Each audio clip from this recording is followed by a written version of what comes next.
Reincarnation ng businesswoman sa school. Kabanata 146. Nang malapit nang matapos ang bahagi ng pagpapadala ng mga regalo, kinuha ni Guning ang kanyang backpack mula kay Moke. Humakbang siya pabalik kung saan walang nakapansin sa kanya. Binuksan ni Guning ang kanyang backpack na ipinagpalit kung ano ang laman nito kasama ang Reg Along inihanda niya. Pagkatapos ay bumalik siya dala ang regalo sa kanyang mga kamay na iniwan muli ang backpack kasama si Moke. Paminsan-minsan ay pinapansin ni Chin Yifan si Guning. Nakita niya si Guning na bumalik na may dalang kahoy na kahon sa kanyang mga kamay. Ito ay 20 sentimetro ang lapad, at 30 sentimetro ang haba. Walang alinlangan, ito ang regalo para sa kanyang ama. Hindi niya inaasahan na narito si Guning na may dalang regalo. Hindi niya iyon intensyon. Nang nauna si Guning, lahat ay nakatutok sa kanya. Ang ilan ay namangha. Ang ilan ay pinahahalagahan ang kanyang kagandahan, habang ang ilan ay naiinggit sa kanya. Diretso silang hindi pinansin ni Guning. Hindi kilala ni Chin Haosheng si Guning. Naisip lang niya na dapat ay isang babaeng edukado ito mula sa isang marangal na pamilya. Master Chin, ikinagagalak kitang makilala. Ang pangalan ko ay Guning, isang kaibigan ni na Chin Yifan at Chin Zixen. Karangalan ko na nandito ngayong gabi. Mangyaring payagan akong kumatawan sa aking grupo ng mga kaibigan. Naway ang iyong kaligayahan ay maging kasing laki ng East Sea, at naway mabuhay ka ng kasing haba ng Jongnan Mountains. Sabi ni Guning. Napakagaling. Maraming salamat, Miss Gu, ngumiti si Chin Haosheng. Humakbang si Chin Yifan para kunin ang kahon. Ayon sa mga patakaran, kailangan niyang ipahayag ang pangalan ng regalo. Sa sandaling binuksan ni Chin Yifan ang kahon nang makita ang pangalan sa card, siya ay namangha. Sinulyapan niya si Guning at ang kanyang mga kaibigan, pagkatapos ay bahagyang itinaas ang kanyang boses, isang baso na may mga ulo ng USA mula sa panahon ng Qianlong sa dinastiyang Qing. Ano? Sigurado ka ba? Nang marinig iyon, muling tumayo si Gu Changjiang. Agad siyang lumapit. Ganon din ang ginawa ni Chin Haosheng. Ang mga taong nakarinig ng baso ay nagulat lahat. At alam ng mga hindi pa nakarinig nito na napakabihirang nito dahil tuwang-tuwa si Gu Changjiang. Mga ad ng Pub Future. Maingat na hinawakan ni Gu Changjiang ang baso sa kanyang mga kamay. Tinignan niya ito ng matagal na may excitement sa mukha. Kahit na ang salamin na ito ay mas mura kaysa sa The Pond at The People, ito ay kasing halaga ng landscape painting. Ito ay isang anti-gang mula sa panahon ng Qianlong kung tutuusin. At ito ay kahit na sa malambot na pastel. Hindi naniniwala si Chin Zing na binayaran ni Guning ang basong ito, dahil napakahirap niyang bilhin ito. Dapat yung iba yung nakabili. Natapos ang bahagi ng pagpapadala ng mga regalo. Nagpatuloy ang party, at nag-enjoy ang lahat. Gusto ni Li Zenzhen na kausapin si Chin Yifan para pigilan itong lumapit kay Guning, ngunit huli na siya para gawin iyon. Si Chin Yifan ay nakatayo na sa tabi ni Guning. Galit na galit si Li Zenzhen, ngunit hindi siya nang ahas na hadlangan sila. Natatakot siyang sabihin ni Guning kay Chin Yifan ang ginawa niya sa kanya. Hindi si Li Zenzhen ang pinaka-nakamamanghang babae sa party na ito, ngunit maganda siya. Maraming lalaki ang sumubok na makipag-chat sa kanya, ngunit si Chin Yifan lang ang gusto ni Li Zenzhen. Tinanggihan niya ang mga ito sa dahilan na hindi maganda ang pakiramdam niya. Ang mga lalaking iyon ay hindi nagpakita ng kanilang sama ng loob para sa kapakanan ng background ni Li Zenzhen, ngunit hinamak nila ang kanyang pag-uugali sa kanilang mga puso. Humingi ng paumanhin si Chin Yifan kay Guning, iniimbitahan ko kayong lahat na magsaya dito ngayong gabi. Hindi ko inaasahan na naghanda ka ng regalo. Ikinalulungkot kong hayaan kang gumastos ng napakaraming pera para dito. Medyo nahiya si Chu Pihan at ang iba pa, dahil hindi pa nila naihanda ang regalo. Talagang hinahawakan ito ni Guning ng mag-isa. Wala lang, maangin na sabi ni Guning. Ngumiti si Chin Yifan at ibinaba ang paksa. Sa halip ay nagtanong siya ng may pag-iingat, Nagaan ang pakiramdam mo sa party na ito? Oo, sagot ni Guning. Sa kanyang nakaraang pagkakatawang tao, siya ay dumalo sa hindi mabilang na mga partido. Nakasanayan na niya ito. Iyan ay magandang pakinggan, sabi ni Qin Yifan. Sa oras na iyon, isang batang mag-asawa ang lumakad. Ang lalaki ay si Wei Jiro, ngunit ang babae ay hindi pamilyar kay Guning. Miss Gu, ang tagal na, sabi ni Wei Jiro kay Guning. Mga ad ng Pub Future. Ginoo. Wei, ikinagagalak kitang makilala, sabi ni Guning. Pagkatapos ay tumango siya sa katabi niyang dalaga na may magiliw ng ngiti sa labi. Nakangiting bati ng babae. Hindi alam ni Guning ang kanilang relasyon, kaya hindi niya random na tinawag ang babae. Anay ka na bang tumira sa Fenghua Luxury Mansion? Tanong ni Wei Jiro. Oo, salamat sa pagtatanong, Mr. Wei, sagot ni Guning. Ikinagagalak ko. Ikaw ang kliyenteng ipinakilala sa akin ng aking magaling na kapatid.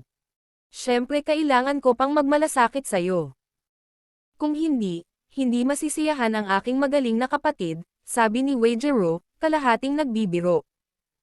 Ngumiti lang si Guning. Hindi nagtagal ang mag-asawa bago sila umalis.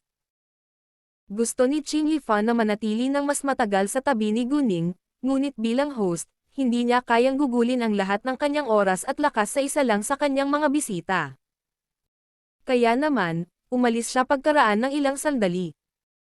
Sa sandaling umalis si Qin Yifan, nalaman ni Guning na sa wakas ay naalis din ang selos na tingin sa kanya sa buong panahon. Siguradong galing ito kay Li Zenzhen. Tumingin si Guning at nakita si Li Zenzhen na nakaupo sa isang sulok mag-isa. Kinuha niya ang kanyang wine glass, at may sinabi kay Chu Pihan at sa iba pa bago naglakad papunta kay Li Zenzhen. Itinoon ni Li Zenzhen ang kanyang mga mata kay Qin Yifan, kaya hindi niya napansin na papalapit na si Guning. Nang malaman niya, nasa harapan niya si Guning. Nakaramdam ng pagkabalisa si Li Zenzhen, ngunit huli na para iwasan siya. At saka, kung iwasan niya siya sa harap ng mukha ni Guning. Masyadong malinaw na natatakot siya kay Guning. Bagamat si Li Zenzhen ay natakot kay Guning, hinding-hindi siya papayagan ng kanyang pagmamataas na makatakas habang nasa paningin ni Guning. Miss Li, ikinagagalak kitang makilala muli. Nakangiting bati ni Guning kay Li Zenzhen. Tahimik na sarcastic ang pekeng ngiti sa mukha niya. Oh. Ikinagagalak kitang makilala muli. Sa publiko, kinailangan ni Li Zenzhen na batiin si Guning, ngunit ang kanyang ngiti ay mas pangit kaysa sa umiiyak na mukha. Sa kasamaang palad, nandito si Miss Li kasama ang iyong kapatid at ama ngayong gabi, kung hindi, pakikitunguhan ko si Miss Li ng maayos, sabi ni Guning sa isang makabuluhang paraan. Makikitungo ba siya ng mabuti? Gusto ba siyang saktan ni Guning? Ikaw, naiinis si Li Zenzhen, ngunit kailangan niya itong pigilan. Guning, huwag kang masyadong makulit. Masama ba ako? Miss Li, hindi ko maintindihan. Nagkunwaring naguguluhan si Guning. Ikaw, galit na galit si Li Zenzhen, ngunit hindi naglakas loob na sabihin ang totoo. Nang makitang walang magawa si Li Zenzhen kundi lunukan ang kanyang galit, labis na nasiyahan si Guning. Tumigil siya sa pagpapanggap, ngunit malinaw na sinabi nito, Li Zenzhen, sinabi ko sa iyo na dapat mong tanggapin ang mga kahihinatnan ng iyong ginawa sa akin. Gayunpaman, kung kailan at saan ako magbabayad sa iyo, ganap na nakasalalay sa akin. Sa palagay ko ay alam mo na ang mga hudlum na iyon ay nasa ospital pa rin ngayon. Kabanata 147. At kung paano maghihiganti si Guning ay nakasalalay din sa kanyang kalooban. Ikaw, namutla ang mukha ni Li Zenzhen sa takot. Nanigas ang katawan niya. Sa sandaling napansin ni Li Zhenyu na kasama ni Guning si Li Zenzhen, alam niyang may mali. Naglakad siya palapit sa kanila nang walang pag-aalinlangan. Nang makita iyon, hindi nag-aksaya si Guning ng kanyang oras, ngunit umalis kaagad. Zenzhen, ano ang sinabi niya sa iyo? Nang mapanood si Li Zenzhen na natatakot, nagtanong si Li Zhenyu na may pag-aalala. Sinabi niya na dapat kong tiisin ang mga kahihinatnan ng ginawa ko sa kanya, sabi ni Li Zenzan. Nanginginig ang boses niya. Damn it. Damn that Guning. Ano ang gusto niya? Nawalan ng pasensya si Li Zhenyu. Matagal na panahon ang lumipas pagkatapos ng ginawa ni Li Zenzan kay Guning, ngunit wala pang nagawa si Guning mula nang mangyari ito. Samantala, palagi niyang tinatakot si Li Zenzan na maghihiganti siya. Ano ang gusto ni Guning? Parehong hindi sinabi ni Li Zenzan at Li Zhenyu sa kanilang ama ang nangyari.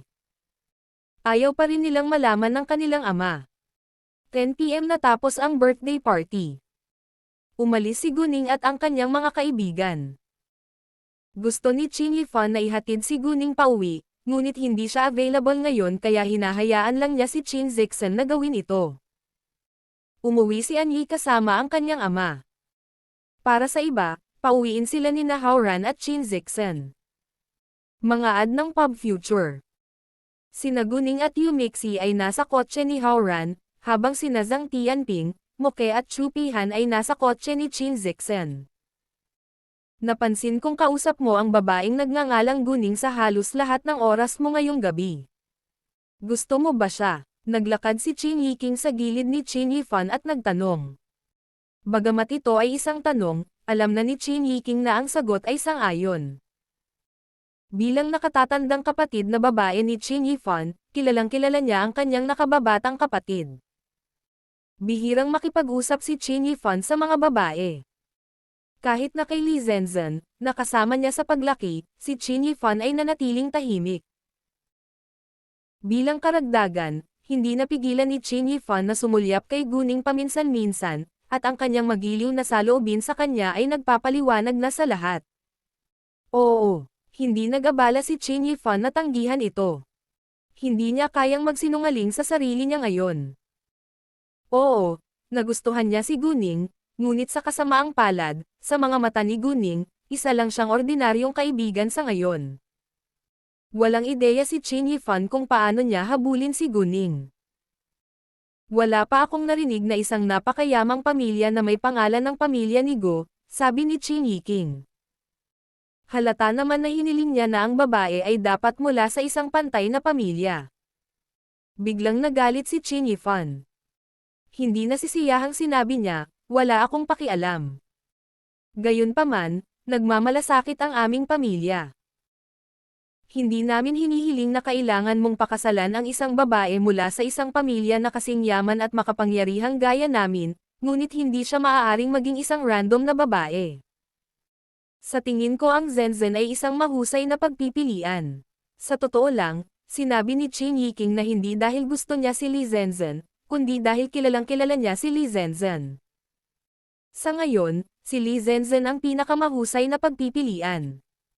Itinuring ko lang si Zenzan bilang aking nakababatang kapatid na babae. Hindi ko siya pakakasalan, okay. Mangyaring huwag makisali sa aking mga personal na gawain, sabi ni Qin Yifan na walang pasensya. Pagkatapos ay hindi niya pinansin si Qin Yiking, tumalikod at tumungo sa kanyang silid. Hinayaan siya ni Qin Yiking, ngunit may masamang ideya sa kanyang isipan. Dahil hindi siya pinakinggan ni Qin Yifan, ngayon lang niya kayang harapin si Guning. Hinding-hindi siya papayagan ng pamilya Qin na magpakasal sa isang ordinaryong babae. Si Li Zenzan ay nagtatago sa hindi kalayuan sa kanila. Malinaw niyang narinig ang usapan nila. Naramdaman niya ang pagmamahal ni Qin Yifan kay Guning, ngunit ito ay lubos na hindi katanggap-tanggap sa kanya nang marinig niya ito sa kanyang sarili. Kinamumuhian ni Li Zenzan si Guning hanggang sa kamatayan. Gusto niyang mawala kaagad si Guning, ngunit ngayon, wala na siyang magagawa. Kung malalaman ni Qin Yifan ang kanyang ginawa, masisira ang kanilang relasyon. Nagpalit ng damit si Yumixi bago siya umuwi, dahil hindi niya alam kung paano ito ipapaliwanag sa kanyang ama. Walang ganoong problema si Guning. Dumiretso siya sa bahay na nakagown. Patuloy siyang pinuri ni Guman. Noong kakapalat lang ni Guning ng kanyang damit, nakatanggap siya ng mensahe mula kay Qin Yifan. Tinanong niya ito kung nakauwi na ba siya o wala. Nagpadala si Guning ng mensahe pabalik. Nakauwi na ako. Mga ad ng Pub Future. Chin Yifan. Mahusay. Sa totoo lang, gusto pang sabihin ni Chin Yifan, ngunit hindi niya alam kung ano ang sisimulan. Wala siyang lakas ng loob na sabihin kay Guning na gusto niya ito. Lumipas ang oras. Biyernes na noon. Si Guning ay namumuhay ng mapayapang buhay nitong mga nakaraang araw. Dahil sa nangyari kay Gu Xiaoxiao, parehong lumayo sina Chen Ziyao at Xiao Feifei kay Guning.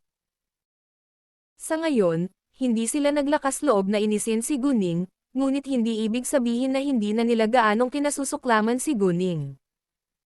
Sa hapon noong Huwebes, pumunta si Qinzing sa Guning.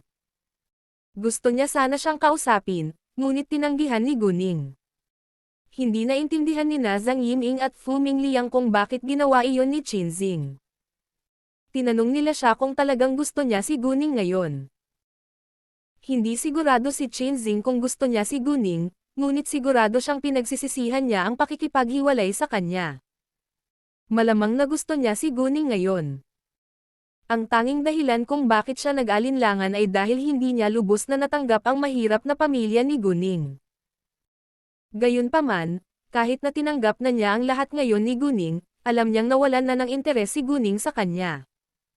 Lalo siyang naging walang malasakit sa kanya. Gayunpaman, hindi siya sumuko. Bakit naging normal si Guning noong magkasama sila? At nang maghiwalay na sila, bigla siyang naging outstanding. Habang hindi matanggap ni Qinzing ang katotohanan, mas gusto niyang makuha si Guning. Kinaumagahan, sinabi ni Chu Peihan sa lahat na inanyayahan sila ng kanyang kuya na kumain ng magkasama. Sa katunayan, sinadya ito ni Chu Peihan. Gusto niyang makipag-away si Guning kay Chu Xuanfeng. Na-curious siya kung sino ang mananalo. Tuwang-tuwa si Haoran at ang iba pa nang marinig iyon.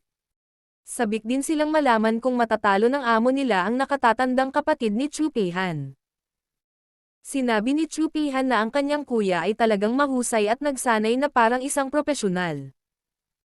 Ngayong weekend, walang plano si Guning na pumunta sa CTG dahil wala siyang kailangan pang harapin ang sarili niya. Naging maayos ang lahat. Sinabi sa kanya ni Zhou Zhenghong na ang pagpaparehistro at iba pang mga dokumento ay maaaring gawin sa susunod na Lunes. Kumuha din sila ng 10 kawani. Isang lalaking manager ng tindahan, 5 tindera, isang lalaking after-sale service worker at isang babaeng office worker, gayon din ang 2 gwardya na retiradong sundalo. Nag-alok sila ng mataas na sweldo na may malaking benepisyo, kaya maraming nakapanayam. Hindi nagtagal ay kumuha sila ng sapat na mga taong may karanasan. Kapag ang mga tao ay nagtatrabaho, nagsimula ang pagsasanay. Sa panahon ng pagsasanay, ang mga empleyado ay maaaring makakuha ng kanilang sweldo, kaya lahat sila ay nagtrabaho ng husto. Ang dekorasyon ng tindahan ay matatapos pagkatapos ng 4 na araw. At ang opening ceremony ay sa susunod na Sabado. Ang kailangan nilang gawin ngayon ay advertising. Nagtrabaho sila ng 24 na pito para gumawa ng alahas. Ang mga makina ay nakagawa na ng mahigit 100 piraso ng alahas. Nasaksihan ng L1 Legon ang unang publikasyon ng kabanatang ito sa N0vel B1N. Mas mabagal ang paggawa ng mga alahas sa pamamagitan ng kamay, kaya mayroon lamang 12 ang gawa ng kamay, ngunit ang bawat isa sa kanila ay may mataas na kalidad. Sinabi rin ni Guning kay Zhou Zhenghong na i-advertise ang King's Green pangunahin. Pinlano nilang i-promote ang King's Green sa pamamagitan ng reserbasyon. Ang unang dumating, unang nagsilbi. At ang bilang ng mga kliyente ay limitado sa pamamagitan ng pagkonsumo ng jade. Kabanata 148. Gayunpaman, ang bawat kliyente ay maaari lamang magreserba ng 1 piraso ng alahas. Ang King's Green na ito ay sapat na malaki upang makagawa ng 4 na pulse earrings, 2 malapad na singsing na jade, ilang pendants at ilang pares ng hikaw. Kung ang sukat ng alahas ay mas maliit, ang halaga nito ay maaaring tumaas ng kaunti. Sa totoo lang, hindi masyadong umaasa si Guning na maraming kliyente ang magpapareserba ng King's Green. Masyadong mataas ang presyo nito kung tutuusin. Hindi marami ang makakaya nito, o handang magbayad ng malaki para dito, ngunit isa pa rin itong magandang planong pangpromosyon. Sa hapon, sinabi ni Gucci Niyang kay Gucci Siyang na naayos na niya ang paaralan. Isa itong normal na high school, no? Dalawang high school, sa CTG. Gu Xiaoxiao ay maaaring pumunta at magparehistro sa Lunes. Kahit na, si Gucci Siyang ay nasisiyahan na.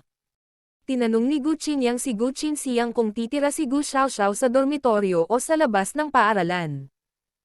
Kung nakatira siya sa labas, kailangan muna niyang umupa ng bahay. Sa katunayan, sinadya ni Gucci Niyang ang dalawang high school. Malayo ito sa kanyang tahanan, kaya hindi maaaring manatili si Gu Xiaoxiao sa kanyang lugar.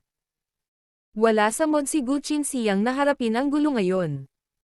Naunawaan niya ang karakter ng kanyang anak, kaya hinayaan niya si Gucci Niyang na maghanap ng apartment para kay Gu Xiaoxiao malapit sa paaralan. Binalak niyang bilhan si Gu Xiaoxiao ng bahay kapag siya ay pumasok sa universidad. Nang matapos ang mga klase sa hapon, sumakay ng taxi si Chu Pihan at ang kanyang mga kaibigan patungo sa hotel kung saan nag-book si Chu Xuanfeng ng kwarto. Isa itong 5-star hotel sa downtown. Pagdating nila doon, naghihintay sa kanila si Chu Xuanfeng. Mga ad ng Pub Future. Nang makita si Guning, medyo hindi mapalagay si Chu Xuanfeng. Hindi siya sapat na tiwala na kaya niyang talunin si Guning. Super nakakahiya kung matatalo siya, pero hindi niya kayang umasta na duwag. Kaya naman, nagsuot siya ng kalmado at maluwag na mukha kahit na hindi siya kumpiyansa. Ikinagagalak kong makilala kayong lahat. Halika na at maupo na kayo, sabi ni Chu Xuanfeng sa kanila, na para bang siya ang kanilang kuya sa katabing bahay. Walang maniniwala na ang gayong Ginoo ay ang vice chairman ng Qinggang. Nagsinungaling ang hitsura ni Chu Xuanfeng. Ikinagagalak na makilala ka rin, Kuya Chu. Alam ng lahat na siya ang nakatatandang kapatid ni Chu Pihan, kaya tinawag nilang lahat na, Brother Chu. Nang makaupo na silang lahat ay nagsimula na silang umorder isa-isa. Nang wala na ang waiter, sinabi ni Haoran, Kuya Chu, sinabi sa amin ni Pihan na makikipag-away kayo sa aming amo. I assume dapat napakagaling mo sa pakikipaglaban. Hindi ko pa nakikita ang boss natin na natatalo sa isang kompetisyon. N0V3LB1N ang unang plataporma na naglalahad ng kabanatang ito. Nang marinig iyon, nakaramdam si Chu Xuanfeng ng sulok. Alam din niya na makapangyarihan si Guning, at hindi siya sigurado sa kanyang sarili. Hindi ako makikipagkompetensya kay Guning, ngunit matuto mula sa kanya, paliwanag ni Chu Xuanfeng. Tila ba siya ay mahinhin, ngunit ito rin ay isang mahusay na paraan upang iligtas ang kanyang mukha kung siya ay natalo. Huwag mo akong i-flatter. Madali kitang matalo dahil masyado kayong mahina. Iba si Kuya Chu, sabi ni Guning. Bagamat may tiwala siya, hindi siya maaaring maging mayabang. Bilang karagdagan, ito ay masyadong maaga upang malaman ang resulta. Nakaramdam ng awkward si Haoran at ang iba pa nang sabihin ni Guning na mahina silang lahat, ngunit hindi sila nagalit kay Guning, dahil sinabi niya ang totoo. Pagkatapos noon, nag-usap pa sila ng ilang sandali. Nang matapos silang kumain, pumunta sila sa isang bakanteng lugar na kakaunti ang tao sa paligid. Malapit nang mag-away sina Guning at Chu Xuanfeng. Gayunpaman, habang naglalakad sila palabas ng hotel, nakatanggap si Haoran ng tawag mula sa manager ng V5 Bar. May mga taong nanggugulo sa bar. Sa makatuwid, nagpasya silang ipagpaliban ang kompetisyon, sa halip ay sumakay sa isang kotse patungo sa V5 Bar. Nasa downtown din ang bar, kaya inabot lang sila ng ilang minuto para makarating doon. Sa V5 Bar, wala na ang mga mamimili. Natigil ang musika habang nakabukas ang mga ilaw. Mayroong dalawang grupo ng mga tao na nakatayo sa isa't isa na may mga sirang upuan, mga mesa at mga bote na nakakalat sa paligid. Mga ad ng Pub Future. Ang mga nagdulot ng gulo sa V5 Bar ay humigit kumulang 20 hoodlums, lahat ay may mga stick na bakal sa kanilang mga kamay. Hindi sila maaaring maging karaniwang mga mamimili. Nasa tapat nila ang humigit kumulang 20 normal na manggagawa sa bar, ngunit tila takot silang nakaharap sa mga hoodlum. Ang manager ng V5 Bar ay isang 30 taong gulang na lalaki. Kahit na natatakot siya sa mga hoodlum na iyon, galit pa rin siyang nagtanong, "Sino ka? Bakit gusto mong sirain ang bar natin? Hindi mo kailangang malaman kung sino kami. Ginagawa lang namin ang aming trabaho para sa pera. Masyadong sikat ang bar mo kaya may gustong magsara," the head of those hoodlums said. Nang marinig iyon, lahat ng mga manggagawa ng V5 Bar ay inis. Nakakabaliw ito. Bakit nila isara ang bar dahil lang sa sobrang sikat nito? Napakawalandiya ng taong kumuha ng mga hoodlum na iyon. Paano kung hindi tayo? Ang manager ay clenched kanyang ngipin at sinabi.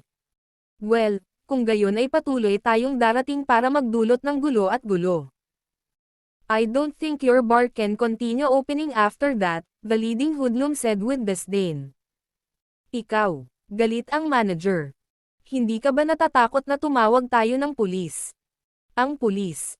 Haha, kung takot tayo sa pulis, wala tayo ngayon. May sasabihin ako sa iyo. Galing kami sa Flying Eagle Gang. Maging ang mga pulis ay lumalayo sa amin, at mayroon kaming mga tao sa istasyon ng pulisya, sabi ng nangungunang hoodlum na may pagmamalaki. Ang Flying Eagle Gang ay isang maliit na gang na may 200 tao. Bagamat ito ay halos hindi maihahambing sa Ching Gang, hindi marami ang nangahas na guluhin sila. Nang marinig nila na ang mga hoodlum na iyon ay mula sa Flying Eagle Gang, nawalan ng lakas ng loob ang staff ng V5 Bar. So, kung ayaw mong magkaroon ng mas malaking gulo, isara mo ang bar sa lalong madaling panahon. Let's go, babala ng nangungunang hoodlum bago sila nagsimulang maglakad palabas. Nasira lang nila ang mga gamit sa bar, at walang intensyon na saktan ang mga tao. Gusto mo bang umalis? Ang V5 Bar ay hindi isang lugar na maaari kang pumunta at pumunta ayon sa gusto mo. Sa sandaling iyon, isang malamig na boses ng lalaki ang narinig sa labas. Pumasok si Howran at ang iba pa sa loob. Paano ka nakapasok? Nang makita silang humakbang patungo sa kanya, nagulat ang nangungunang hoodlum. May 2 hoodlum na nagbabantay sa pinto sa labas. Paanong walang nagpaalam sa kanya na papasok si Howran at ang iba pa? Ang 2 sa labas ay basura lamang, sabi ni Howran na may halatang disdain. Hindi nasiyahan ang nangungunang hoodlum, ngunit naiintindihan na hindi napigilan ng 2 ang grupo nila. Bilang karagdagan, si Howran at ang iba pa ay halos nakauniporme ng paaralan. Naniniwala ang nangungunang hoodlum na dapat ay mga ordinaryong estudyante lang sila, kaya nagtaas siya ng boses, "So what? Pumapasok at aalis lang tayo ayon sa gusto natin." Sa mababaw, ang mga hoodlum na iyon mula sa Flying Eagle Gang ay may kalamangan kay Howran at sa kanyang mga kaibigan. Sabihin mo sa akin, sino ang nagpadala sa iyo dito? Galit na tanong ni Howran. Paano kung ayaw ko? Sagot ng nangungunang hoodlum. Kung hindi mo gagawin, kung gayon maaari lamang tayong gumamit ng karahasan, sabi ni Gunning. Alam niyang walang sasabihin ang mga hoodlum na iyon maliban kung nakaramdam sila ng pananakot. Gayunpaman, kung bumagsak sila sa lupa, malamang nasasabihin nila sa kanila ang lahat. Tumingin si Gunning kay Chu Xuanfeng na may malaking interes na nagsasabing, "Brother Chu, bakit wala tayong kompetisyon dito? Mayroong humigit kumulang 20 hoodlums bago sa amin. Ang mas matatalo ang siyang panalo." Nanatiling kalmado ang mukha ni Chu Xuanfeng, ngunit nag-aatubili siyang gawin iyon. Alam niyang matatalo siya bago pa man magsimula ang kompetisyon. Gayunpaman, mas nakakahiya kung susuko siya ngayon, kaya sumagot siya ng, "Oo naman." Ang unang paglabas ng kabanatang ito ay naganap sa site ng Nivea 3LB1N. Pero boss, napakarami nila, at lahat sila ay may hawak na mga bakal. Sinubukan ni Howran na pigilan si Gunning. Bagamat mas magaling si Gunning kaysa sa kanya at sa iba pang mga lalaki, iba na ang sitwasyon ngayon. Napakaraming hoodlums na may mga stick na bakal. Talaga, boss, nag-aalala rin si Chin Zixen at ang iba pa. Magiging maayos din. Sa tingin ko, mas kapana-panabik na kunin ang mga stick ng bakal mula sa kanila sa pamamagitan ng kamay, hindi ba? Sabi ni Guning. Siya ay tila nasa sabik, at hindi kinakabahan o natatakot man lang. Pagkatapos nito, binalaan niya ang kanyang mga kaibigan sa isang hindi may kakailan na tono, dapat kayong lahat ay manatili dito. Huwag kang makialam, intindihin mo. Mga ad ng pub future. Hindi mabago ni Howran at ng iba pa ang kanyang isip, ngunit sinabing oo. Pinili nilang maniwala kay Guning. Dahil sinabi niyang ayos lang, tiwala siyang mananalo siya. Ang lakas ng loob mong sabihin yan. Turuan ka namin ng leksyon. Talunin mo sila. Ang nangungunang hudlom ay labis na hindi nasiyahan sa mga salita ni Guning. Itinaas niya ang kanyang bakal na stick na diretsyong umaatake kina Guning at Chu Xuanfeng. Samantala, parehong tumakbo sina Guning at Chu Xuanfeng sa unahan. Ito ay isang matinding labanan. Bagamat marami sa mga hudlom na iyon na may mga bakal, hindi sila bihasa sa pakikipaglaban. Madali nilang matatalo ang isang ordinaryong tao, ngunit walang magawa bago sina Guning at Chu Xuanfeng. Tinamaan sila ni Guning at Chu Xuanfeng sa mabilis, mabigat, tumpak at marahas na paraan. Ang mga hudlom na iyon ay nasa matinding sakit pagkatapos ng kanilang mga suntok, at hindi nagtagal ay nawala ang kanilang kakayahang lumaban. Ang ilan ay sinipa, at ang ilan ay nabalian ng buto, ngunit nanatiling ligtas at maayos sina Guning at Chu Xuanfeng. Nagpanik ngayon ang mga hudlom na iyon. Hindi nila inaasahan na ganoon pala kalakas ang lalaki at ang babaeng nasa harapan nila. Si Howran at ang iba ay namangha lahat sa eksena. Para silang nasa isang action film. Hindi, kahit isang action film ay hindi maaaring maging ganito kapana-panabik. Totoong nag-aaway sila, samantalang hindi totoo ang mga eksena sa pelikula. Si Guning ay malinaw na kumikilos ng mas mabilis kaysa kay Chu Xuanfeng. Makalipas ang ilang minuto, natapos ang matinding laban. Si Guning ay tumalo ng 11 sa kabuuan, habang si Chu Xuanfeng ay natalo lamang ng 9. Si Guning ay nanalo. Sa totoo lang, ayaw ni Guning na mapahiya si Chu Xuanfeng, kaya hindi niya ginamit ang kanyang buong puwersa. Kung hindi, maaaring mas malaki ang agwat. Natalo ako, walang pag-aalinlangan na inamin ito ni Chu Xuanfeng. Siyempre naunawaan ni Chu Xuanfeng na tinulungan siya ni Guning na iligtas ang mukha. Siya ay nasaktan ng ilang mga hudlom, pagkatapos ay iniwan sila kay Chu Xuanfeng ng kusa. Mas mataas na ngayon ang tingin ni Chu Xuanfeng kay Guning. Wow, ang galing niyong dalawa. Eksakto. Ito ay kaya kapana-panabik. Si Howran at ang iba pa ay sumigaw sa pananabik. Mas hinangaan nila sina Guning at Chu Xuanfeng ngayon at ang mga staff ng V5 Bar ay nakatingin din sa kanila ng may paghanga. Si Chu Xuanfeng ang Diyos, habang si Guning ang Diyosa sa kanilang mga mata. Sige, bumaba muna tayo sa negosyo, sabi ni Guning. Mga ad ng pub future.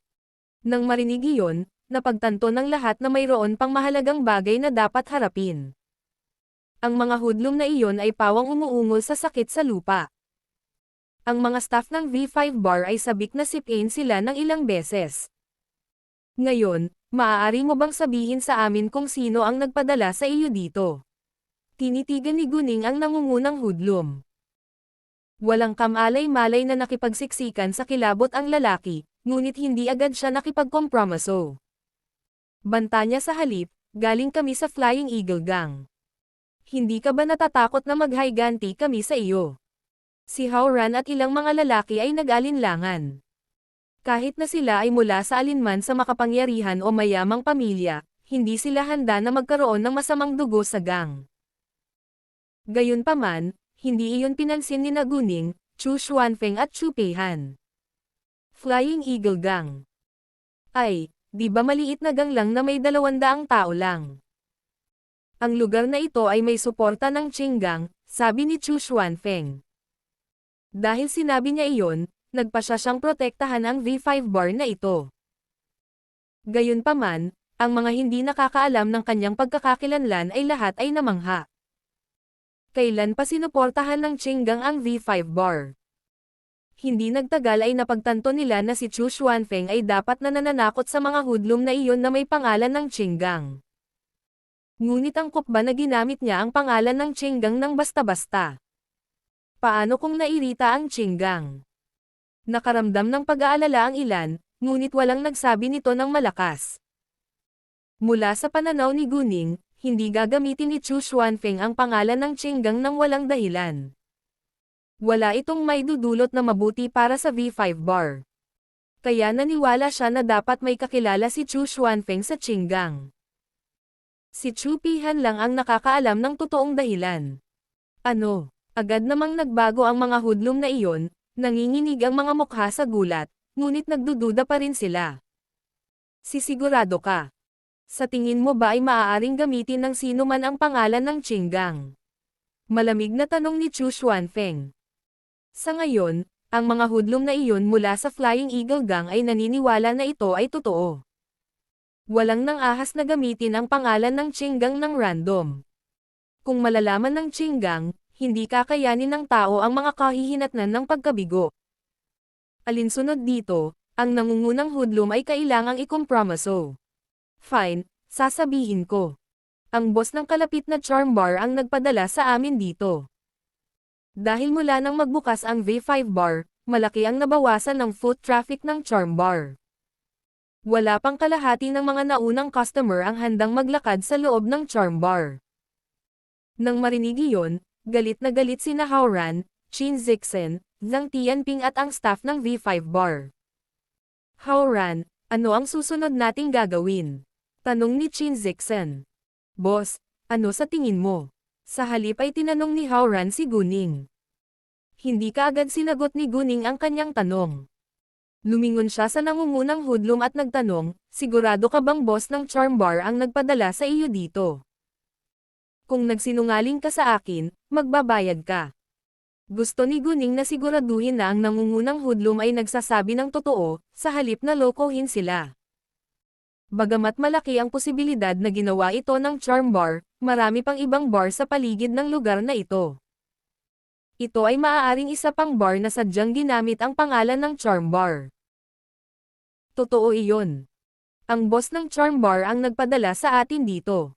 Mukhang seryoso ang nangungunang hudlom. Hindi siya naglakas loob na magsinungaling sa kanila. Mayroon ka bang numero ng boss? Tanong ni Guning. Oo, sagot niya.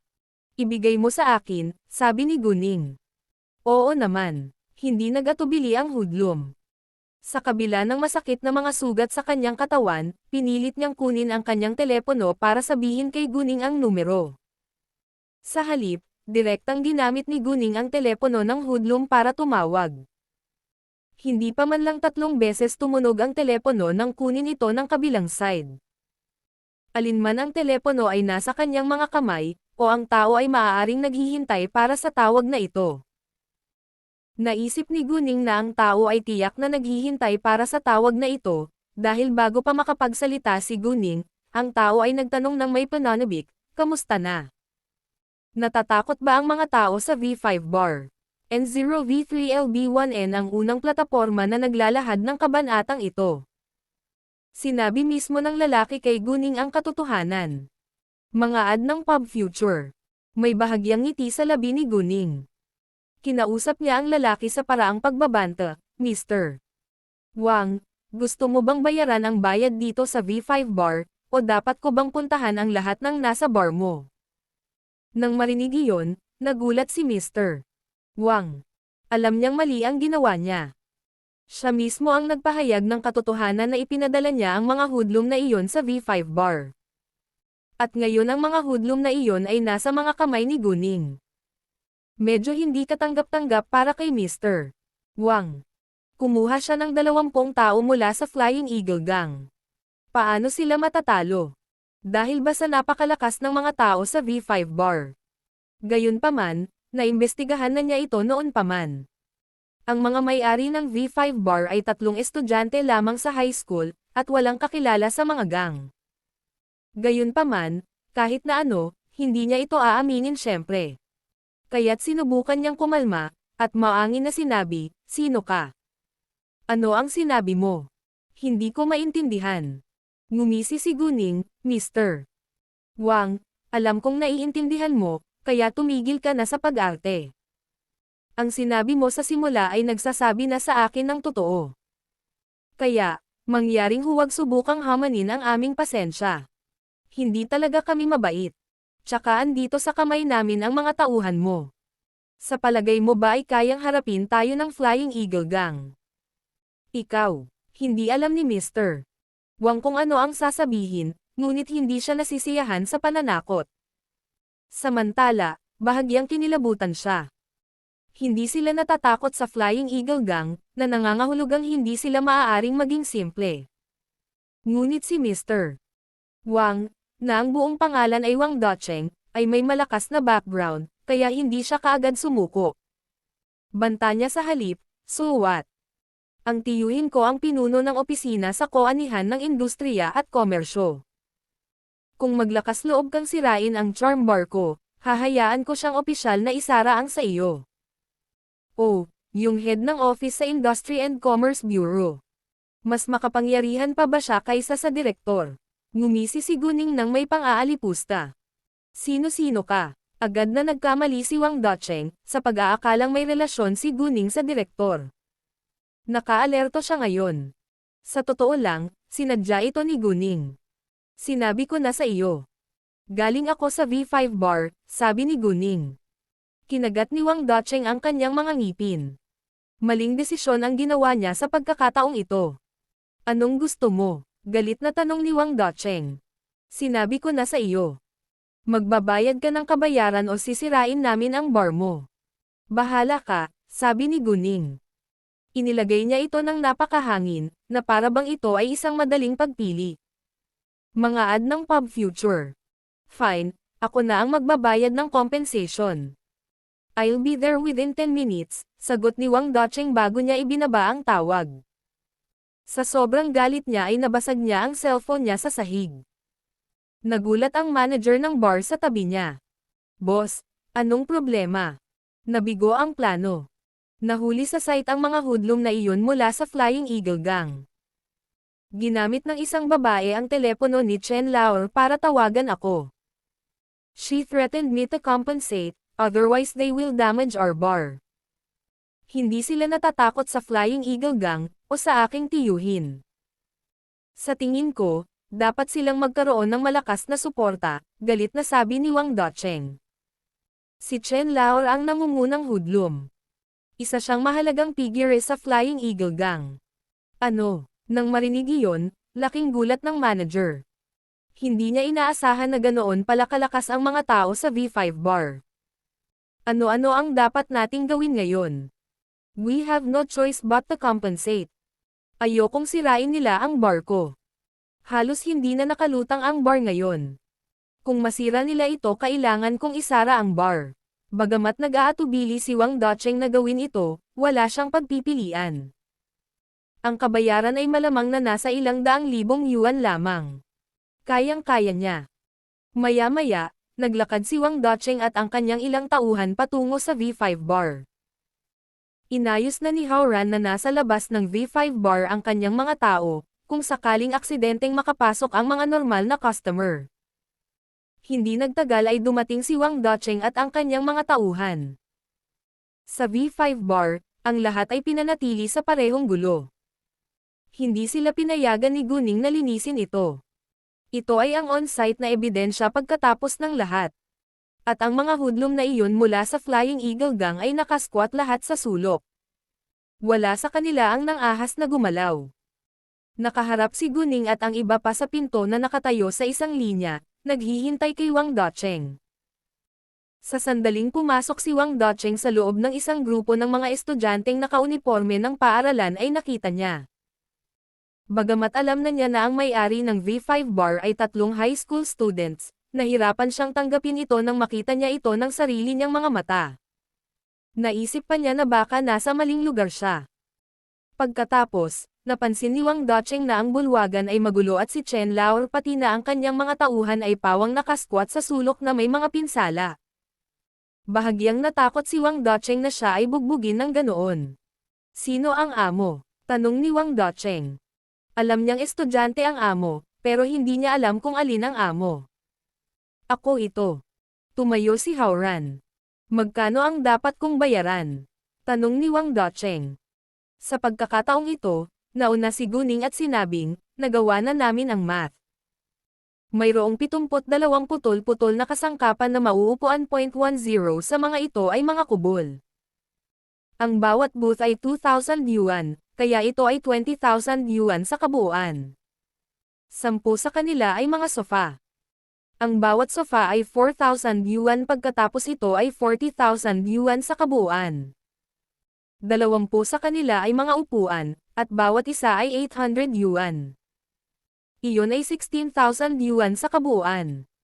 Bukod dito, mayroong 32 sirang dumi.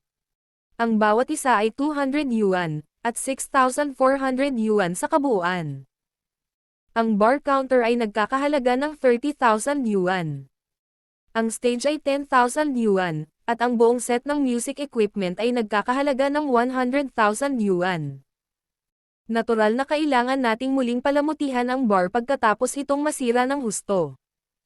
Ito ay tumatagal ng 1 linggo nang hindi bababasa. Ayon sa dati naming renovation fee, kailangan namin ng 50,000 yuan. Ang aming turnover sa 1 linggo ay nasa pagitan ng 400,000 at 600,000 yuan. Kunin ang gitnang numero, at iyon ay 500,000 yuan. Nako! Dapat magkaroon din ng mental loss para sa ating mga empleyado. 10,000 yuan bawat tao, at mayroon kaming 23 manggagawa dito. Iyan ay 230,000 yuan sa kabuuan. At ang pagkawala ng reputasyon ng aming V5 bar ay nagkakahalaga ng 500,000 yuan. Sa kabuuan, ang halagang kailangan mong bayaran ay 1,502,400 yuan. Huwag isama ang bahagi ng presyo, iyon ay magiging 1.5 milyong yuan. Gusto mo bang bayaran ito gamit ang cash o credit card?